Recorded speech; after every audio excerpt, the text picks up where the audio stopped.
প্রত্যেক দিন কিছু আমলকে নিজের জন্য খাস করে নিন। প্রত্যেকটা দিন আল্লাহর জন্য কিছু অংশকে খাস করে নিন, আল্লাহ জিকিরের জন্য। চেষ্টা করুন প্রত্যেক দিন বেশি থেকে বেশি আলহামদুলিল্লাহ পড়তে। পারা যাবে ইনশাআল্লাহ? কমপক্ষে 100 বার পড়ার চেষ্টা করেন সুবহানাল্লাহ। পারা যাবে ইনশাআল্লাহ? 100 বার চেষ্টা করেন সুবহানাল্লাহি ওয়া বিহামদিহি, সুবহানাল্লাহি ওয়া বিহামদিহি। মিজানের পাল্লায় দুটো কালিমা প্রচণ্ড ভারী হবে, সুবহানাল্লাহি ওয়া বিহামদিহি, সুবহানাল্লাহিল আযীম। চেষ্টা করেন প্রত্যেক দিন কমপক্ষে 100 বার এতটুকু বলা, আস্তাগফিরুল্লাহ ওয়া আতুবু ইলাইহি, আস্তাগফিরুল্লাহ ওয়া আতুবু ইলাইহি। নবী সাল্লাল্লাহু আলাইহি ওয়াসাল্লাম, যার আগের পিছের সমস্ত গুনাহ মাফ, যিনি নিষ্পাপ মানুষ, তিনি দিনে 100 বার আল্লাহর কাছে ইস্তেগফার করতেন। সেখানে আমাদের কতবার পড়া উচিত আমরা নিজেরাই বুঝতে পারছি।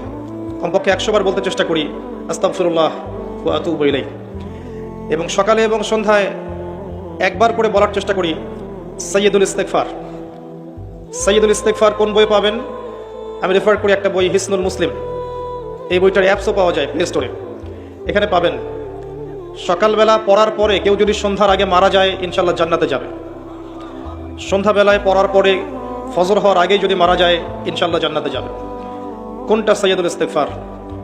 আল্লাহুম্মা আনতা রাব্বি লা ইলাহা ইল্লা আনতা খালাকতানি আনা আবদুক ওয়া আনা আলা আহদিক ওয়া ওয়া'দিকা মাস্তাতা'ত আউযু বিকা মিন শাররি মা সানা'ত আবু'ু লাকা বিনি'মাতিকা আলাইয়া ওয়া আবু'ু বিযানবি ফাগফিরলি ফাইন্নাহু লা ইয়াগফিরুয যুনুবা ইল্লা আনতা। এর আগে কখনো শুনেছেন? যাদের মুখস্থ নাই, এটা মুখস্থ করা যাবে? সারা জীবনে মাশাআল্লাহ আমরা এসএসসি পাস করেছি না, এইচএসসি করেছি, অনার্স মাস্টার্স করেছি, physics, chemistry, biology, economics, political science, geopolitics, BCS coaching, computer course সব করেছি না? সাইয়্যিদুল ইস্তেগফারটা মুখস্থ করা যাবে না? যাবে ইনশাআল্লাহ। আল্লাহ পাক তৌফিক দান করুন। চেষ্টা করেন প্রত্যেক দিন বেশি থেকে বেশি বলার জন্য লা হাওলা ওয়ালা কুওয়াতা ইল্লা বিল্লাহ। পারা যাবে ইনশাআল্লাহ? জান্নাতে গাছ রোপণ করতে চান? আপনি কি চান জান্নাতে আপনার বাগান থাকুক, খেজুর বাগান? জান্নাতে গিয়ে দেখবেন আপনার নামে জমি আগে থেকেই কেনা আছে এবং সেখানে খেজুরের গাছ আগে থেকেই রোপণ করা আছে। এমন সৌভাগ্য চান? বেশি থেকে বেশি পড়বেন সুবহানাল্লাহিল আযীম ওয়া বিহামদিহি, সুবহানাল্লাহিল আযীম ওয়া বিহামদিহি। একবার পড়বেন, একটা গাছ রোপণ করা হবে ইনশাআল্লাহ। কমপক্ষে 10 বার পড়বেন, সকালে 10 বার, সন্ধ্যায় 10 বার। কি পড়বেন? দরুদ শরীফ। কি পড়বেন? দরুদ শরীফ। সবচেয়ে ভালো হয় যদি আল্লাহুম্মা সাল্লি আলা মুহাম্মাদ ওয়া আলা আলি মুহাম্মাদ কামা সাল্লাইতা আলা ইব্রাহিম ওয়া আলা আলি ইব্রাহিম ইন্নাকা হামিদুম মাজিদ, এটা পড়তে পারেন। যদি এটা নাও পারেন, শুধু এতটুকু বললেই হবে ইনশাআল্লাহ, আল্লাহুম্মা সাল্লি ওয়া সাল্লিম আলা নবিয়িনা মুহাম্মদ। পারা যাবে ইনশাআল্লাহ? আল্লাহুম্মা সাল্লি ওয়া সাল্লিম আলা নবিয়িনা মুহাম্মদ। সকালে 10 বার, সন্ধ্যায় 10 বার। কি ফজিলত! নবী সাল্লাল্লাহু আলাইহি ওয়াসাল্লাম আপনার জন্য সুপারিশ করবেন ইনশাআল্লাহ। নবী সাল্লাল্লাহু আলাইহি ওয়াসাল্লাম আপনার জন্য সুপারিশ করবেন ইনশাআল্লাহ। তবে যদি আপনি ভেবে থাকেন যে আপনি সুদ খাচ্ছেন, ঘুষ খাচ্ছেন, দুর্নীতি করছেন, অন্যের হক নষ্ট করছেন, নামাজের ধার ধারছেন না, যাকাতও দিচ্ছেন না, পর্দা করছেন না, নবী সাল্লাল্লাহু আলাইহি ওয়াসাল্লাম আপনাকে দেখে খুশি হবেন এমনটা মনে করার কোনো কারণ নেই। যেমন নবী সাল্লাল্লাহু আলাইহি ওয়াসাল্লাম বলেছেন, এক শ্রেণীর নারী বের হবে আখিরুজ জামানে, শেষ জামানায়। কোন জামানায়? শেষ জামানায়। মানে এই নারীরা যখন বের হবে বুঝতে হবে শেষ জামানা চলে এসেছে। কথা কি বুঝতে পারছেন? কারা তারা? নবীজি বলেছেন নিসাউন কাসিয়াতুন আরিয়া মুমিলাতুন মাইলাত।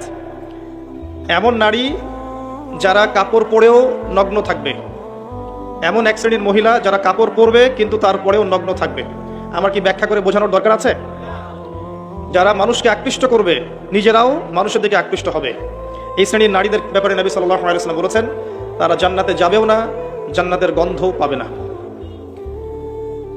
অতএব আমল যাই হোক না কেন, শুধু সকাল সন্ধ্যায় 10 বার দরুদ পড়লেই যে আমি সুপারিশ পেয়ে যাব এমনটাও ভাবার সুযোগ নেই।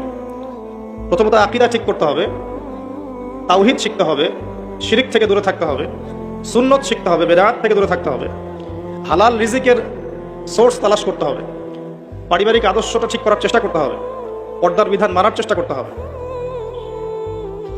ইসলামের জন্য নিজের জান মাল সময় শ্রম ব্যয় করে কিছু করার ফিকির থাকতে হবে। যখন পরিপূর্ণ প্রচেষ্টা থাকবে, এরপরে ইনশাআল্লাহ তাআলা নবী সাল্লাল্লাহু আলাইহি ওয়াসাল্লামের সুপারিশ আমাদের কপালে জুটে যাবে ইনশাআল্লাহ।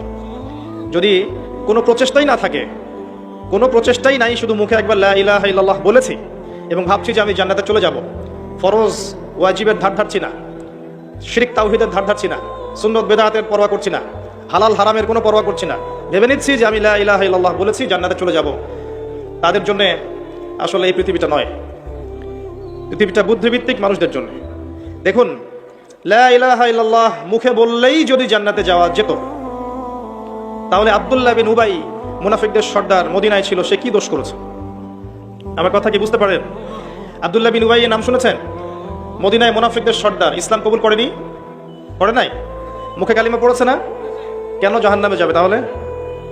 লা ইলাহা ইল্লাল্লাহ মুখে, তার আগে কলিজার ভিতরে, আগে কলবে, হৃদয় থেকে আল্লাহর সামনে আত্মসমর্পণ, আল্লাহ ছাড়া কোনো ইলাহ নাই, এটা মননে বিশ্বাস করা এবং সেভাবে আল্লাহর আদেশ নিষেধ মেনে চলার চেষ্টা করা।